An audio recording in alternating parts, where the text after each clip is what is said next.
حضرت نوح علیہ السلام اور ان کی قوم کے حالات بیان ہوئے کہ نوح علیہ السلام نے جب اپنی قوم کو توحید کی دعوت دی اور انکار پر عذاب الہی سے ڈرایا تو قوم کے سرداروں نے ان سے کہا، بھلا کیا کہا؟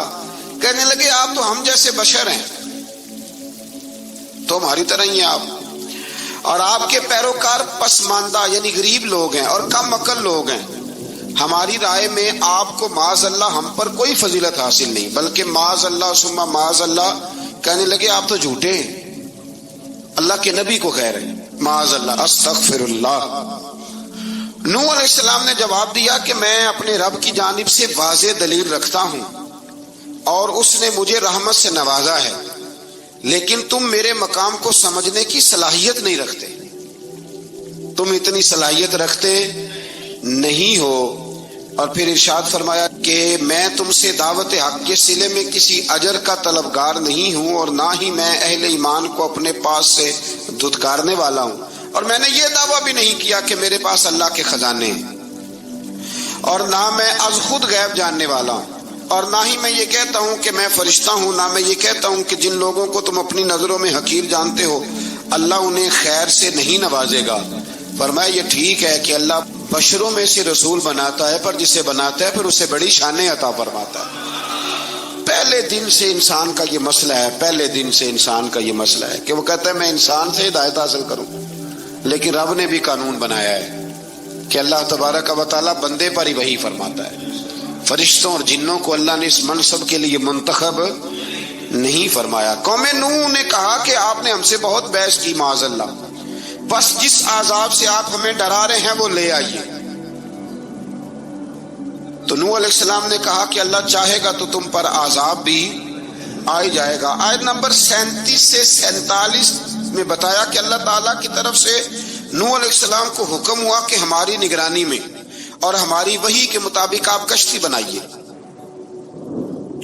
اور ظالموں کے بارے میں ہم سے کوئی بات نہ کریں۔ حضرت نوح کی خواہش تھی کہ یا اللہ انہیں بھی معاف کر دے، فرمایا یہ ظالم ہے تو میرے نبی ان کے بارے میں مجھ سے کوئی بات نہ کریں، وہ ضرور غرق ہو جائیں گے۔ پھر وہ کشتی بنانے لگے، اور جب ان کی قوم کے سردار ان کے پاس سے گزرتے تو ان کا مذاق اڑاتے۔ یہ آپ کیا کر رہے ہیں؟ آج بھی وزیر مشیر بڑے بڑے لوگ اللہ ماشاءاللہ دینداروں کا مذاق اڑاتے نہیں؟ اڑاتے ہیں کہ نہیں اڑاتے مذاق؟ یہ کن کا طریقہ ہے؟ یہ تو قرآن مجید کہہ رہا ہے کہ حضرت نوح کی قوم جو کافر تھی ان کا طریقہ ہے اہل ایمان کا مذاق اڑانا۔ تو وہ مذاق اڑانے لگے۔ نوح علیہ السلام نے کہا کہ وہ وقت آنے والا ہے کہ جب تمہارا مذاق اڑایا جائے گا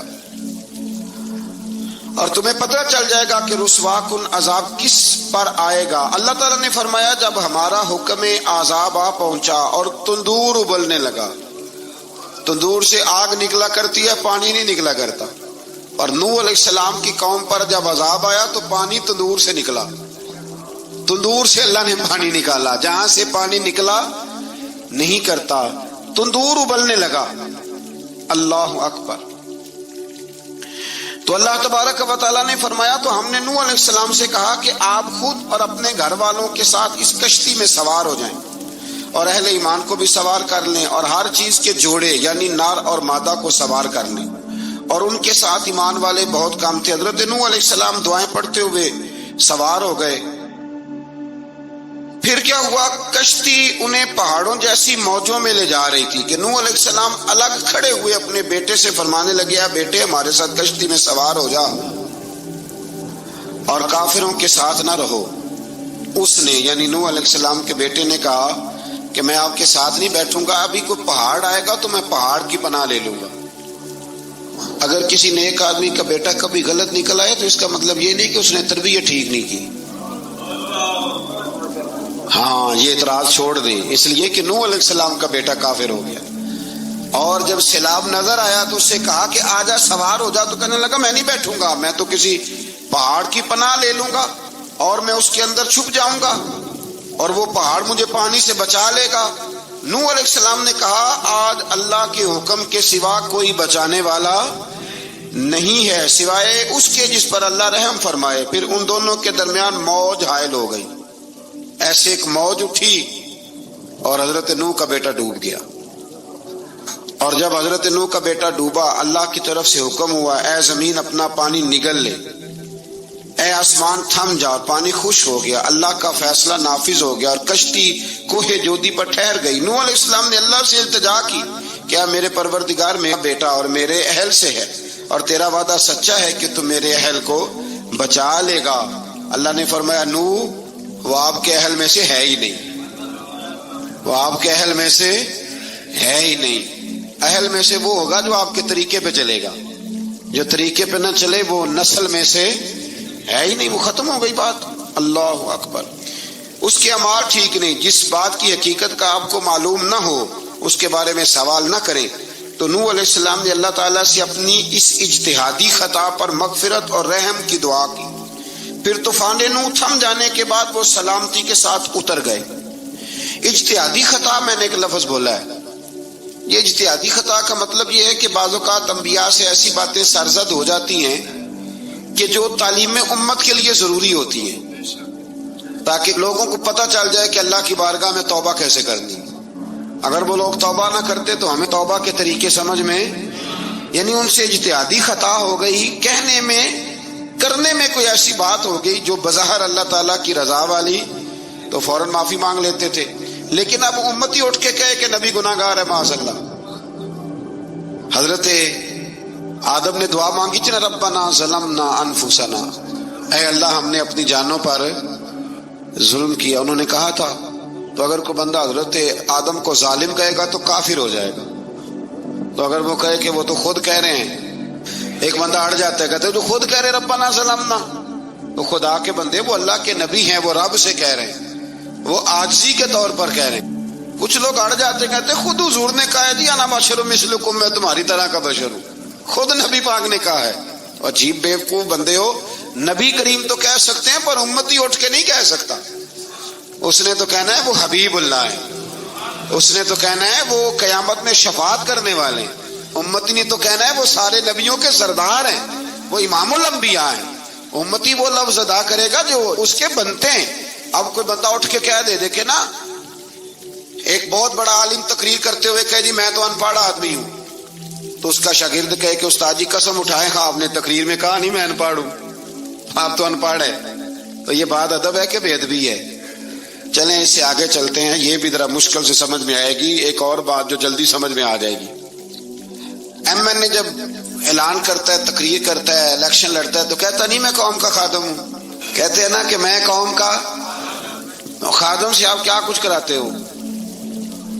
سارے کام کراتے ہیں نا۔ خادم کو بندہ یہ بھی کہہ لیتا ہے کہ ذرا جھاڑو دے دے گلی میں، کہتے ہو کہ نہیں کہتے؟ تو اس نے بھی تو سپیکر میں کہا میں خادم ہوں، کہو اس سے کہ جھاڑو دے گلی میں آ کے، پھر پتہ کیا حال ہوگا؟ جھاڑو تو نہیں آئے گا اور ہو سکتا ہے کچھ ہے آ جائے۔ تو اس لیے اب کوئی بندہ کہے جی انہوں نے خود کہا، تو ایک کچھ پوری جماعت ہے لوگوں کی جو بات کو سمجھتی نہیں، کہتے ہیں خود کہا میں بشر ہوں، انہوں نے خود کہا میں غیب نہیں جانتا، انہوں نے خود کہا میرے پاس خزانہ کوئی نہیں، انہوں نے خود کہا میرے پاس کوئی شے نہیں۔ تو اس لیے آپ سمجھیں کسی کے لفظوں پر اگر آپ گرا لگا کے بیٹھیں گے تو پھر اس سے بے ادبی ہوگی۔ تو نوح علیہ السلام نے اللہ سے اپنی اجتہادی خطا کی معافی مانگی۔ اب حضرت نوح کو کوئی خطا کار کہے گا تو بہت بڑا مجرم بن جائے گا، اس لیے کہ وہ اللہ کے نبی ہیں۔ آیت نمبر 50 میں قوم عاد کا ذکر ہے، اور ان کی طرف دعوت توحید دینے کے لیے اللہ تعالیٰ نے حضرت ہود علیہ السلام کو بھیجا۔ ہود علیہ السلام نے قوم سے کہا کہ میں تم سے کسی چیز کا اجر طلب نہیں کروں گا، میرا اجر میرے اللہ کی بارگاہ میں ہے، بس تم اپنے رب سے بخشش مانگو، پھر اس کی بارگاہ میں توبہ کرو، اللہ تعالیٰ تم پر موسلا دار بارش برسائے گا اور تمہاری قوت میں اضافہ فرمائے گا۔ قوم عاد نے دعوت حق کو رد کیا اور ایمان نہ لائے، بلکہ ہود علیہ السلام پر طنز کیا۔ وہ کہنے لگے کہ ہمارے تو معبودوں نے، ہمارے بتوں نے معاذ اللہ آپ کو پاگل بنا دیا ہے، آپ کو مجنون بنا دیا ہے۔ الٹا حضرت ہود کو کہنے لگے اس لیے آپ ایسی باتیں کرتے ہیں۔ ہود علیہ السلام نے کہا میں اللہ کو گواہ بناتا ہوں اور تم بھی گواہ رہنا کہ میں تمہارے شرک سے بری ہوں، اور میں اللہ پر توکل کرتا ہوں، اور میں نے رسالت کا حق ادا کر دیا ہے۔ آیت نمبر 58 میں اللہ تعالیٰ نے فرمایا جب ہمارے عذاب کا وقت آ گیا تو ہم نے اپنی رحمت سے ہود اور ان کے ساتھ مومنوں کو نجات عطا کی۔ قوم عاد نے اللہ کی نشانیاں اور رسولوں کو جھٹلایا اور دنیا اور آخرت میں لعنت کے حقدار ہوئے۔ آیت نمبر 61 میں پھر سے حضرت صالح علیہ السلام اور ان کی قوم سمود کے حالات کو بیان کیا گیا ہے۔ حضرت صالح نے کہا ہے میری قوم اللہ وحدہ لا شریک کی عبادت کرو، اس سے بخشش طلب کرو، اس کی بارگاہ میں توبہ کرو، اس نے تمہیں زمین سے پیدا کیا ہے، اس پر آباد کیا ہے۔ جواب دیا ہے صالح ہمارے آباء و اجداد کے معبودوں کی عبادت کو روکنے سے پہلے ہمیں آپ سے بڑی امیدیں تھیں، اور اب آپ ہمیں روکنے لگ گئے ہیں باپ دادا کے دین سے، لیکن اب ہمیں آپ کی دعوت کے بارے میں شکوک ہیں۔ صالح علیہ السلام نے اپنی قوم سے کہا کہ یہ اللہ کی اونٹنی ہے اور یہ تمہارے لیے نشانی ہے، اسے چرنے کے لیے آزاد چھوڑ دو اور اسے تکلیف نہ دینا۔ اللہ اکبر، ورنہ تمہیں عذاب پہنچے گا۔ انہوں نے اونٹنی کی کونچیں کاٹ ڈالی۔ صالح علیہ السلام نے کہا تم صرف 3 دن اپنے گھروں میں مزے اٹھا لو، 3 دن، پھر اللہ کا یقینی عذاب آئے گا۔ پھر ایک چنگاڑ نے ان کو آ دبوچا، وہ اپنے گھروں میں گھٹنوں کے بل اوندے پڑے رہ گئے۔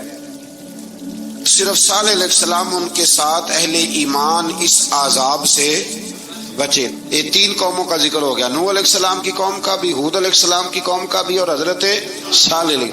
آگے اللہ تبارک و تعالیٰ نے آیت نمبر 69 میں اس بات کا بیان فرمایا کہ حضرت ابراہیم علیہ السلام کے پاس فرشتے بشری شکل میں آئے، انسانی شکل۔ انہوں نے اجنبی مہمانوں کے لیے بچڑے کا بھنا ہوا گوشت تیار کرایا۔ آپ یقین کریں کچھ باتیں لوگ ایسی بیان کرتے ہیں کہ جن کو نہ سن کے بندے کا دل کرتا ہے کہ اس بندے کو بتائیں کہ یار یہاں تو دین سارا پڑھ۔ ایک صاحب مجھے کہنے لگے جی میں ایک پیر صاحب کے پاس گیا تھا تو بڑی مرغن غذائیں تھیں، انہوں نے میری بڑی خدمت کی پر مجھے نہیں اچھا لگا، پیروں کو چاہیے سادی روٹی رکھیں۔ میں کہتا ہوں پیراں واسطے لسٹ بنا خاں انہوں نے کس طرح کا ہونا چاہیے۔ یہ بہت بڑی مصیبت ہے۔ اگر آپ سادہ کھانا کھلا دیں تب بھی اعتراض ہے، اچھا کھلا دیں کہنے رولا ہے کوئی پیر چوکھے مالدار، دونوں طرف سے مسئلہ۔ تو کہنے لگا جی نہیں پیروں کا کیا کام ہے، وہ کڑائیاں اور وہ سارے۔ تو پھر میں نے انہیں کہا کہ آپ اس طرح کریں، گھر جا کے نا تو 12ویں سپارے کی تلاوت کریں۔ حضرت ابراہیم نے اپنے مہمانوں کے لیے بھونا ہوا کھانا تیار فرمایا تھا۔ تو آپ کیا کہیں گے کہ حضرت ابراہیم درویش نہیں تھے؟ عجیب بات ہے بھائی، آپ ہر بات میں اڑ جاتے ہیں۔ دین ہم نے وہ لینا ہے جو اللہ کا قرآن ہمیں دیتا ہے اور رسول اللہ کی حدیث ہمیں دیتی ہے۔ جب انہوں نے دیکھا کہ مہمان کھانے کی طرف ہاتھ نہیں بڑھا رہے تو ان کو ڈر محسوس ہوا۔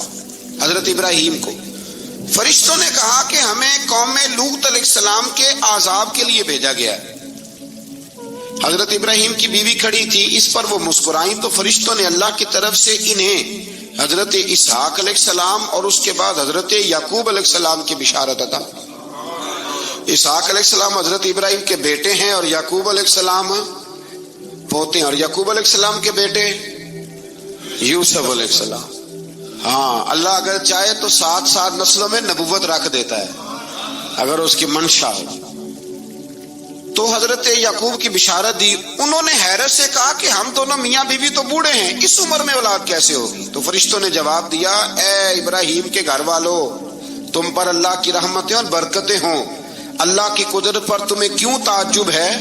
اللہ فرماتا ہے کہ بیٹے کی بشارت سن کر ابراہیم کا خوف دور ہو گیا اور پھر وہ قوم لوط کے بارے میں گفتگو کرنے لگے۔ ابراہیم بہت بردبار، اللہ سے آہوزاری کرنے والے اور اس کی طرف رجوع کرنے والے تھے۔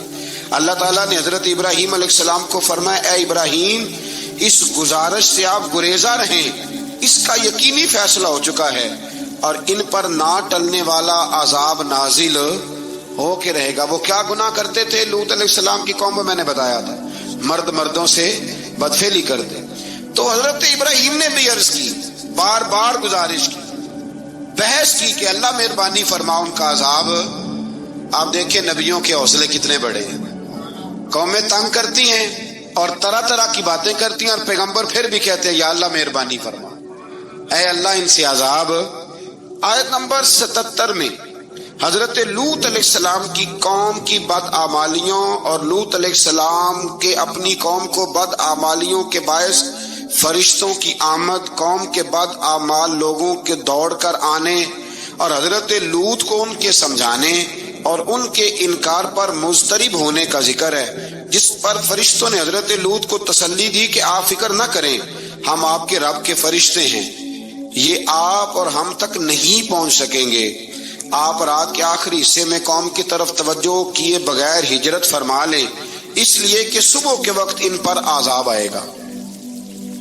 جب اللہ کا عذاب آیا تو اس نے بستی کے اوپر کے حصے کو نیچے کر دیا اور قوم لوط کے اوپر اللہ کی طرف سے لگاتار نشان زدہ پتھر برسائے گئے، لگاتار پتھر آئے۔ آیت نمبر 84 میں اللہ تعالیٰ نے حضرت شعیب علیہ السلام اور ان کی قوم کا ذکر فرمایا ہے اور ان کے جرائم کو بیان کیا گیا ہے۔ وہ ناپ تول میں کمی کرتے تھے، دوسروں کو چیزیں کم تول کر دیتے تھے۔ اللہ تعالیٰ نے ان سے فرمایا کہ فساد فی الارض سے باز آؤ اور اپنے سے پہلے سرکش امتوں کا انجام دیکھ لو۔ جب حضرت شعیب کی نصیحتوں کا ان پر اثر نہ ہوا تو پھر اللہ تعالیٰ نے انہیں بھی عذاب سے ہلاک کر دیا۔ آیت نمبر 94 میں فرمایا کہ جب ہمارا عذاب آیا تو ہم نے اپنی رحمت سے حضرت شعیب اور ان پر ایمان لانے والوں کو بچا لیا، اور ظالموں کو ایک زبردست چنگاڑ نے پکڑ لیا تو صبح وہ اپنے گھروں میں اوندا منہ پڑے تھے، گویا وہ کبھی وہاں آباد تھے ہی نہیں۔ آیت نمبر 96 میں حضرت موسیٰ علیہ السلام کو عطا کیے جانے والے 9 معجزات کا ذکر ہے۔ پھر فرعون اور اس کے پیروکاروں کے باطل روش کے باعث ان کی ہلاکت کا بھی ذکر فرمایا، اور دنیا اور آخرت میں انہیں ملعون یعنی لعنتی قرار دیا۔ جن بستیوں کو اللہ تعالیٰ نے ہلاک کیا ان میں سے بعض کے آثار موجود ہیں اور بعض کے آثار تک معدوم ہو چکے۔ ان میں سے ہر بستی والے اپنے ظلم کے باعث ہی ہلاک ہوئے۔ اللہ تعالیٰ کسی پر ظلم نہیں فرماتا، لوگ خود اپنی جانوں پر ظلم کرتے ہیں۔ جو شخص عذاب آخرت سے ڈرتا ہے اس کے لیے اس میں نشانیاں موجود ہیں۔ آیت نمبر 106 سے اللہ تعالیٰ نے انجام کے اعتبار سے لوگوں کی 2 قسمیں بیان کی، 2 قسمیں فرمایا، ایک ہیں سعادت مند لوگ اور دوسرے ہیں بدبخت۔ فرمایا بدبختوں کا ٹھکانہ جہنم ہے جس میں وہ ہمیشہ رہیں گے، اور نیک بختوں کا ٹھکانہ جنت ہے، وہ ہمیشہ اسی میں رہیں گے، اور ان کے لیے اللہ کی طرف سے نا ختم ہونے والی عطائیں۔ آیت نمبر 110 میں حضور صلی اللہ علیہ وسلم کو تسلی دی گئی کہ جس طرح یہ لوگ قرآن کے بارے میں اختلاف کرتے ہیں، اسی طرح قوم موسیٰ نے تورات کے بارے میں بھی اختلاف کیا تھا، اور اللہ نے ان کے اعمال کا پورا بدلہ انہیں دیا۔ آیت نمبر 112 سے سرکشی کو چھوڑ کر احکامات دین پر استقامت اختیار کرنے اور ظالموں کے ساتھ میل جول رکھنے سے بچنے کا حکم دیا گیا ہے، اور فرمایا کہ ظالموں سے میل جول کا انجام دوزخ کی آگ ہے۔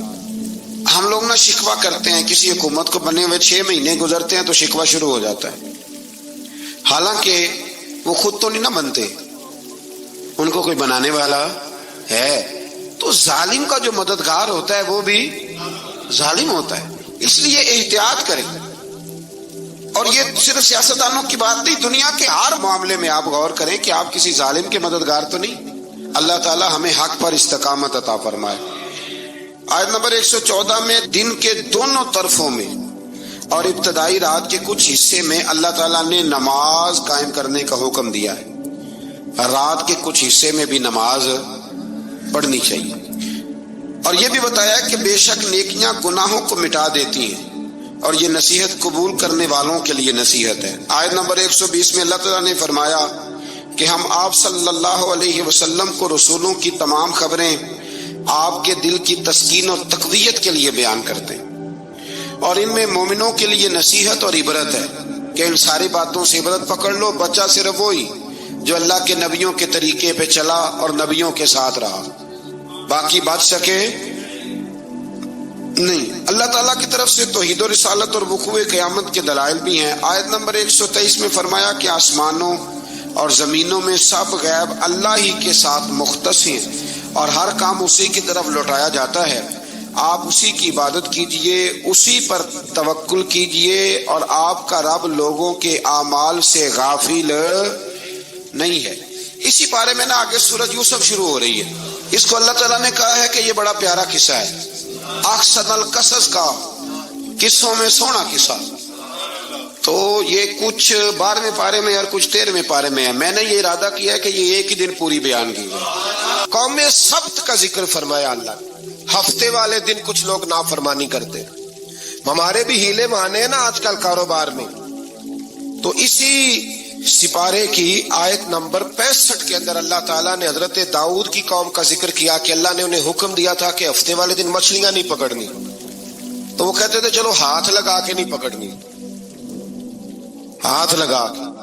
وہ ہمارے لوگ ہیلے بہانے تلاش کر لیتے ہیں نا، وہ بڑے جناب انشورنس والا آ گیا، اب وہ بینک والا آ گیا، اب وہ فلانے صاحب آ گئے، وہ تروڑ مروڑ کے کہانیاں باتیں، اور پھر ہمیں بھی رستے مل جاتے ہیں بچنے کے۔ مفتی صاحب نے کہہ دیا تھا، ایک مولانا سے میں نے ان کو کہا ہفتے والے دن مچھلیاں نہیں پکڑنے کا، نہیں پکڑتے، چھوٹے چھوٹے حوض بنا لیے تو مچھلیاں زیادہ آتی تھی اس دن۔ یہ بھی اللہ کی قدرت تھی، نماز کے وقت گاہک زیادہ آتے ہیں، یہ اس کی قدرت ہوتی ہے۔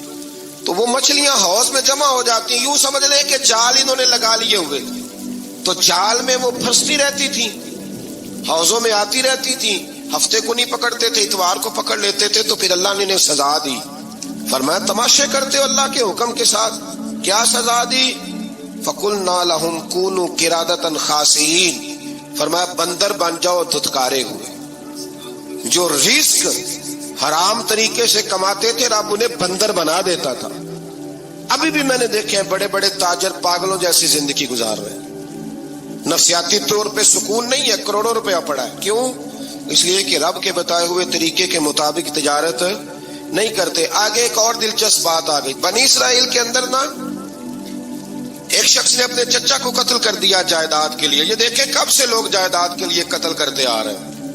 چچا کو قتل کر دیا، اور قتل کر کے حضرت موسیٰ علیہ السلام کے پاس آئے کہ میرے چچا کو کسی نے قتل کر دیا ہے، تو بتائیں کیا کرنا ہے؟ تو آپ نے فرمایا کہ گائے ذبح کرو، اور اس کا ایک ٹکڑا مقتول کو مارو، مرنے والے کو، وہ خود اٹھ کے بتا دے گا مجھے کس نے قتل کیا ہے۔ اب ارادہ نہیں تھا گائے ذبح کرنے کا تو بہانے کرنے لگے۔ ارادہ نہیں نہ ہوتا تو پھر کیا ہوتے ہیں؟ کہنے لگے گائے کس طرح کی ہو، بوڑھی ہو کہ بچی ہو، رنگ کیسا ہو، جوان ہو کہ چھوٹی ہو، حال میں ایک دفعہ چلنا سیکھ گئی ہو یا ابھی نہ سیکھی ہو، تو بتاتے گئے تو رب بھی شرطیں بیان کرتا گیا۔ گہرے زرد رنگ کی ہو، حال کے اندر اسے نہ چلایا گیا ہو، پانی نہ نکالا گیا ہو، نہ بچی ہو نہ جوان ہو، اس کے درمیان ہو۔ یہ ساری شرطیں کہاں پائی جاتی تھی؟ حضرت موسیٰ علیہ السلام کی قوم کا ایک شخص تھا جو اللہ کا ولی تھا، وہ جب انتقال کرنے لگا نا، اللہ اکبر، دیکھو رب ولیوں کی اولادوں پر بھی کتنا فضل فرماتا ہے۔ وہ جب انتقال کرنے لگا تو ایک اس کے پاس چھوٹی سی بچیا تھی، گائے کی بچی، اس نے جنگل میں چھوڑ دی۔ کہنے لگا یا اللہ میں تیرے نام پہ چھوڑتا ہوں، میرا بچہ جوان ہو جائے تو اسے دے دینا، اور تو سرمایہ ہی کوئی نہیں۔ بچہ بڑا ہوا تو بچہ بھی بڑا نیک تھا، اپنی ماں کا بڑا فرما بردار تھا۔ اس کی ماں نے کہا بیٹا تیرے باپ نے ایک گائے چھوڑی تھی، تو بچہ جنگل میں گیا اور جا کے کہنے لگا اے اللہ میری گائے مجھ سے ملا دے، تو رب کریم نے وہ گائے واپس کر دی۔ وہ گائے گھر لے آیا، اب وہ کہنے لگا اماں بیچ دوں، تو اماں کہنے لگی بیٹا میرے پوچھے بغیر نہ بیچنا۔ کئی دفعہ گاہک لگے پر اس نے کہا جب تک میری اماں نہ کہے گی میں بیچوں گا۔ ادھر بنی اسرائیل والے شرطیں جتنی گائے کے بارے میں پوچھ چکے تھے وہ ساری اسی گائے میں پائی جاتی تھی، تو یہ ڈھونڈتے ڈھونڈتے وہاں پہنچ گئے، تو کہنے لگے گائے چاہیے، تو اس نے کہا بھی تمہاری مرضی سے نہیں، قیمت میری مرضی کی۔ ایک مفسر نے تو یہاں تک لکھا ہے کہ اس نے کہا گائے ذبح کر کے نا، تو جتنا گائے کے اندر گوشت ہوگا نا اتنا ہی کھال کے اندر تو مجھے مال بھر کے دو گے، اتنے سکے بھر کے دو گے، اتنی اشرفیاں بھر کے دو گے تو پھر تمہیں گائے دوں گا۔ تو پھر یہ گائے انہیں ملی اور یہ گائے لے کر کے آئے۔ زیادہ سوالات نہ کرتے تو زیادہ الجھتے نہ۔ ہم بھی دین کے معاملے میں بڑے سوال جواب کرتے ہیں، اتنا سوال کریں جتنی اس کی ضرورت ہے۔ ان لوگوں نے سوالات زیادہ کیے تو پھر الجھ زیادہ گئے۔ تو میرے بھائی اس کا ذکر بھی اللہ تبارک و تعالیٰ نے پہلے پارے کے اندر بیان فرمایا۔ پھر اللہ کریم نے فرمایا کہ کچھ ایسے لوگ بھی ہیں یہودیوں میں سے جن کا دعویٰ ہو گیا ہے کہ ہم اللہ کے بڑے پیارے ہیں۔ فرمایا یہ صرف ان کے منہ کی باتیں، یہ تو قیامت میں پتہ چلے گا نا کہ اللہ کا پیار کس کے ساتھ زیادہ ہے۔ اور پھر یہ بھی یہودیوں نے دعویٰ کیا ہے، اسی پارے میں اللہ فرماتے ہیں کہ ان کا دعویٰ ہے کہ ہم اللہ کے بڑے پیارے ہیں، جنت میں ہم ہی جائیں گے۔ تو اللہ فرماتا ہے پھر مرنے کی دعا تو کرو، جنت میں تو مر کے جانا ہے نا۔ لیکن رب فرماتے ہیں یہ کبھی مرنے کی دعا نہیں کریں گے، اس لیے کہ انہیں پتہ ہے کہ ہم نے آخرت کے لیے کیا بھیجا۔ لیکن جی پہلا حکم آ گیا یا ایھا الذین آمنوا کہہ کے، پہلی آیت قرآن پاک کی پہلے سپارے میں پہلی آیت جس میں اللہ نے کہا یا ایھا الذین آمنوا، تو پہلا حکم آمنوا کہہ کے آیت نمبر 104 میں جو اللہ نے حکم دیا ہے نا، وہ نبی پاک کی تعظیم کا حکم ہے۔ پہلا حکم ہی اللہ نے حضور کی عزت اور ناموس کا ارشاد فرمایا۔ پہلا اس ترتیب کے لحاظ سے وہ ہوا یہ کہ جب نبی پاک کو بات ارشاد کرتے تو صحابہ کرام اٹھ کے عرض کرتے رائینا یا رسول اللہ، حضور سمجھ نہیں آئی ذرا رعایت کر دے۔ تو یہودیوں کی عبرانی زبان کے اندر نہ ذرا کھینچ کے پڑھتے تھے رائینا، تو اس کا معنی بنتا تھا معاذ اللہ اے ہمارے چرواہے، بکریاں چرانے والے کو بھی وہ رائینا کہتے تھے۔ تو جب صحابہ یہ کہنے لگے تو اللہ نے منع ہی کر دیا، فرمایا میرے محبوب کے غلاموں، اس لفظ کے پیچھے چھپ کے لوگ میرے نبی کی بے ادبی کر جاتے ہیں، تو جس لفظ کا کوئی ایک معنی بے ادبی والا بنتا ہو وہ لفظ بھی میرے نبی کے لیے نہ کہو، لفظ وہ والے کہو جس میں کوئی بے ادبی کا معنی نکلے نہ۔ یہاں لوگوں نے بڑے بڑے لفظ نہیں بول دیے، پھر کہتے ہیں میرا مطلب یہ تھا، میرا مطلب وہ تھا، تو تو نے وہ لفظ بولا کیوں جس کا کوئی غلط مطلب بھی نکل سکتا تھا۔ اللہ نے فرمایا یا ایھا الذین آمنوا لا تقولوا رائینا، اے ایمان والو رائینا کہو ہی نہ۔ تو یا اللہ کیا کہیں؟ فرمایا وقولوا انظرنا، تم کہو یا رسول اللہ ایک نظر فرمائیے، انداز دیکھیے، انظرنا ایک نظر۔ تو ہمارے بزرگ تو پہلے بڑے پیار والوں نے کہہ دیا یا رسول اللہ انظر حالنا، کہتے کہاں سے لاتے ہو جملے؟ میں نے کہا اللہ کی کتاب سے، یا رسول اللہ انظر حالنا یا حبیب اللہ اسمع قالا، تو تم کہو انظرنا، محبوب نظر کرم کرے، واسمعوا، اور کیا ضرورت ہے دوبارہ پوچھنے کی؟ اللہ کہتا ہے پہلے ہی دھیان سے سنا کرو، پہلے ہی واسمعوا، پہلے ہی احتیاط سے سنو، وللکافرین عذاب علیم، اور کافروں کے لیے دردناک عذاب ہے۔ لے جی اسی پارے میں اللہ تبارک و تعالیٰ نے پھر اہل یہود کا ذکر کیا، تو یہود کہنے لگے کہ ہم حضرت ابراہیم کے ماننے والے ہیں، تو اللہ کریم نے وہ بھی ذکر کیا کہ میں نے تو ابراہیم کو آزمایا ہے، وَإِذِ ابْتَلَىٰ إِبْرَاهِيمَ رَبُّهُ بِكَلِمَاتٍ فَأَتَمَّهُنَّ، ہم نے ابراہیم کو کچھ چیزوں سے آزمایا ہے، وہ ہماری آزمائش پہ پورے اترے۔ قَالَ إِنِّي جَاعِلُكَ لِلنَّاسِ إِمَامًا، تو پھر ہم نے انہیں کہا کہ ہم آپ کو پوری دنیا کا امام بنائیں گے۔ وہ آزمائش کیا تھی؟ آگ میں جانا بھی آزمائش، بیٹے کا نہ ہونا بھی آزمائش، بیٹا ہوا تو پھر اسے وادی غیر ذی زرع میں چھوڑ کے آنا بھی آزمائش، بڑا ہوا تو پھر ذبح کرنا بھی آزمائش۔ فرمایا جہاں جہاں آزمایا ہے نا، ابراہیم ہماری آزمائش میں پورے اترے۔ فرمایا تو مفت میں حضرت ابراہیم کی اولاد بنتے ہو اور ان کا نام لیتے ہو اور ان کے ساتھ اپنا تعلق بناتے ہو، دیکھو تو صحیح وہ کتنی آزمائشوں سے گزرے۔ تو اس کا بھی اللہ نے اسی میں ذکر فرمایا۔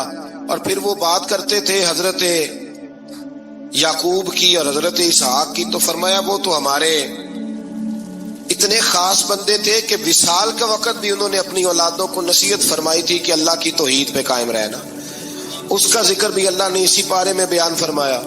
اور جو حضرت ابراہیم اور جناب اسماعیل نے کعبہ تعمیر کیا تو اس کا ذکر بھی اللہ تعالیٰ نے اسی بارے میں فرمایا۔ فرمایا جب وہ کعبہ بنا رہے تھے تو کہہ رہے تھے ربنا تقبل منا، کہہ رہے تھے اے اللہ بنا ہم نے دیا ہے پر مہربانی فرما ہم سے قبول فرما لے۔ تو جو آیہ کریمہ آخر میں عرض کرنا چاہتا ہوں اس پر بھی تھوڑی توجہ فرمائیں گے تو بات بڑی نکھر کے باہر آئے گی۔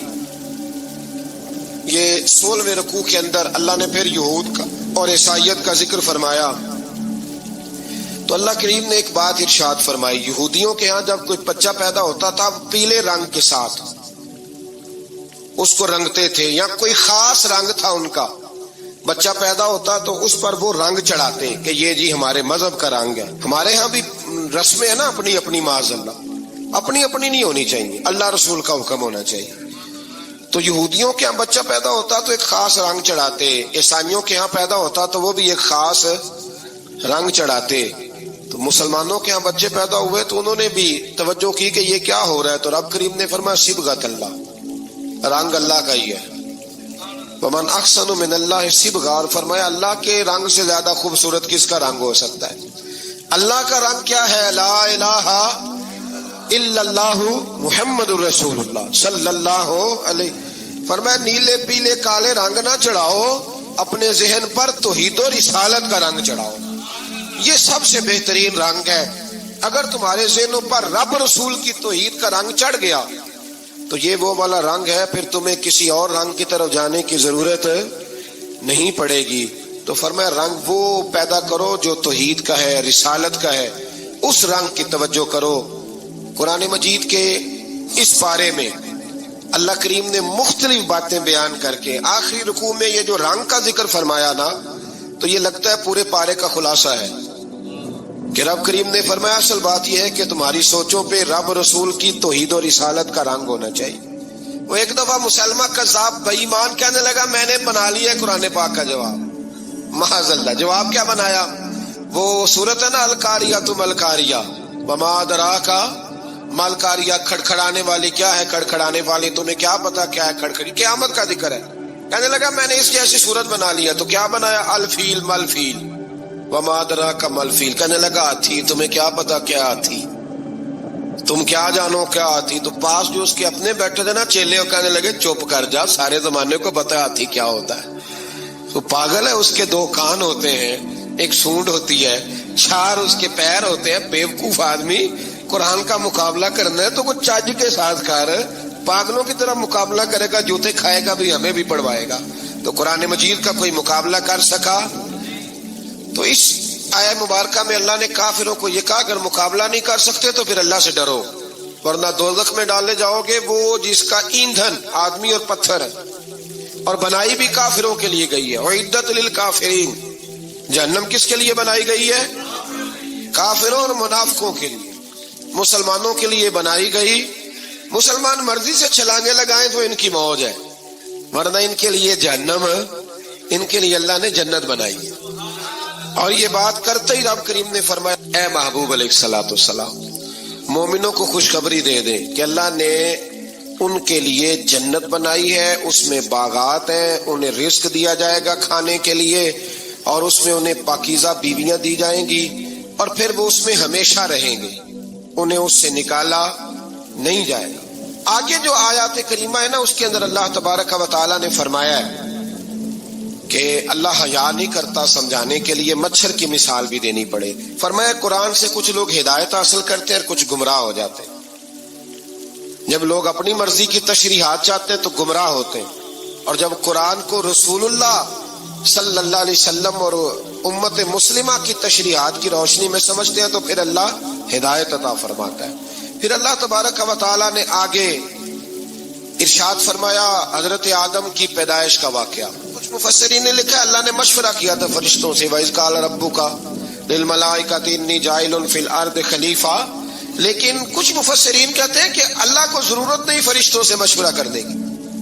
اللہ نے فرشتوں سے مشورہ نہیں کیا، بلکہ رب نے انہیں آگاہ فرمایا تھا کہ میں لگا ہوں زمین پہ اپنا نائب بنانے، میں خلافت دینے لگا ہوں زمین پہ. اب یہ تو دینے والی کی مرضی ہے نا اس نے کس کو دینی ہے، یہ تو دینے والے کی مرضی ہے نا اس نے. تو کچھ لوگ کہتے ہیں کہ دینے والے سے زیادہ ہمیں پتہ ہے. تو فرشتوں کو بھی یہ اجتہادی خطا ہو گئی، کہنے لگے یا اللہ اسے نہ بنانا، یہ فساد کرے گا، یہ خون ریزیاں کرے گا. تو اللہ نے فرمایا جو میں جانتا ہوں وہ تم.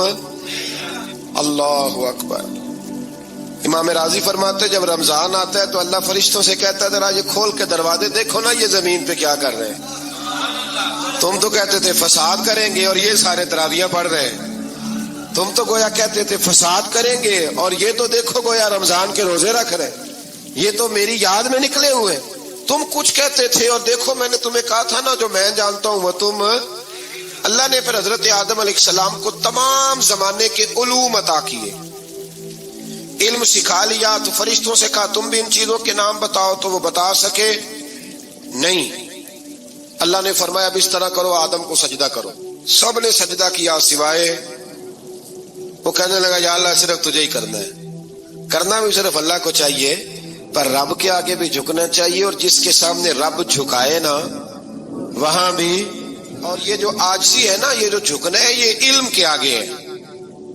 ہماری مصیبت یہ ہے کہ ہم علم کے آگے بھی گردن جھکانے کو تیار نہیں ہوتے، وہاں بھی ہم خود عالم فاضل بن جاتے ہیں. تو فرمایا کہ سب سے کہا سجدہ کرو، سب نے سجدہ کیا سوائے ابلیس کے، تو پھر ہوا کیا؟ وکان من الکافرین، وہ کافروں میں سے ہو گیا۔ پھر اللہ نے حضرت آدم کو اور جناب حوا کو نا مقام دے دیا جنت میں رہنے کے لیے، اور کہا سارا کچھ کھانا، درخت کے قریب نہ جانا۔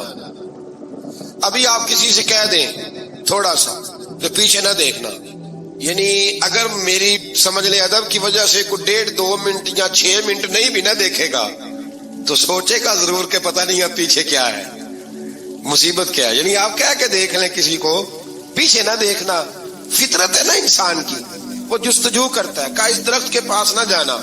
تو حضرت حوا سلام اللہ علیہا کہتے ہیں دل میں خیال رہتا تھا کہ آخر ہے کیا درخت کے پاس۔